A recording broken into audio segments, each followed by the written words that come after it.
I was brought up as an Orthodox Jew and a Zionist.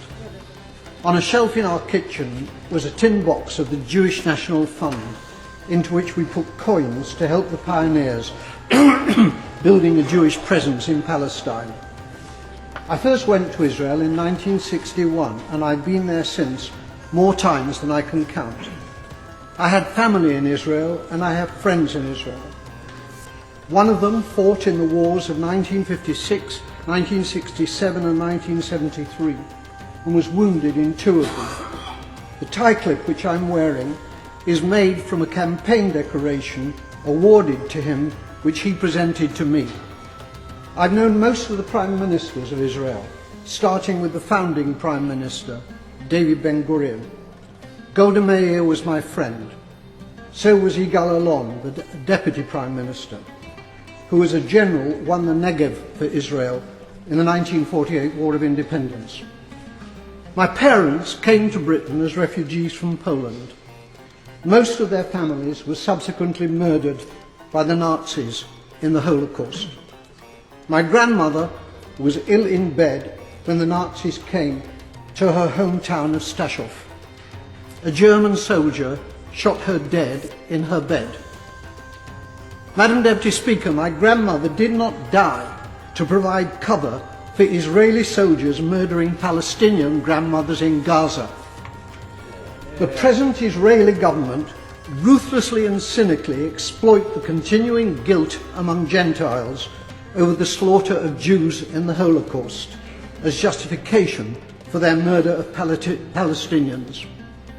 The implication is that Jewish lives are precious, but the lives of Palestinians do not count. On Sky News a few days ago, the spokeswoman for the Israeli army, Major Leibovich, was asked about the Israeli killing of, at that time, 800 Palestinians. The total is now 1,000. She replied instantly, 500 of them were militants. That was the reply of a Nazi. I suppose that Jews fighting for their lives in the Warsaw Ghetto could have been dismissed as militants.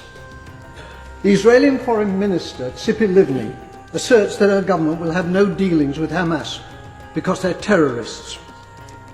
Tzipi Livni's father was Eitan Livni, Chief Operations Officer of the terrorist Irgun Tzvai Leumi, who organized the blowing up of the King David Hotel in Jerusalem, in which 91 victims were killed, including 4 Jews. Israel was born out of Jewish terrorism. Jewish terrorists hanged 2 British sergeants and booby-trapped their corpses. Irgun, together with the terrorist Stern Gang, massacred 254 Palestinians in 1948 in the village of Deir Yassin. Today, the present Israeli government indicate that they will be willing, in circumstances acceptable to them, to negotiate with the Palestinian President Abbas of Fatah. It's too late for that, Madam Deputy Speaker. They could have negotiated with Fatah's previous leader, Yasser Arafat, who was a friend of mine.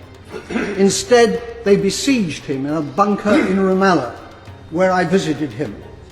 It's because of the failings of Fatah since Arafat's death that Hamas won the election, the Palestinian election in 2006.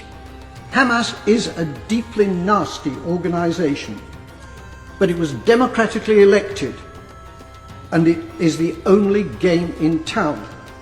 The boycotting of Hamas, including by our own government, has been a culpable error from which dreadful consequences have followed. The great Israeli Foreign Minister Abba Eban, with whom I campaigned for peace on many platforms, said, "You make peace by talking to your enemies."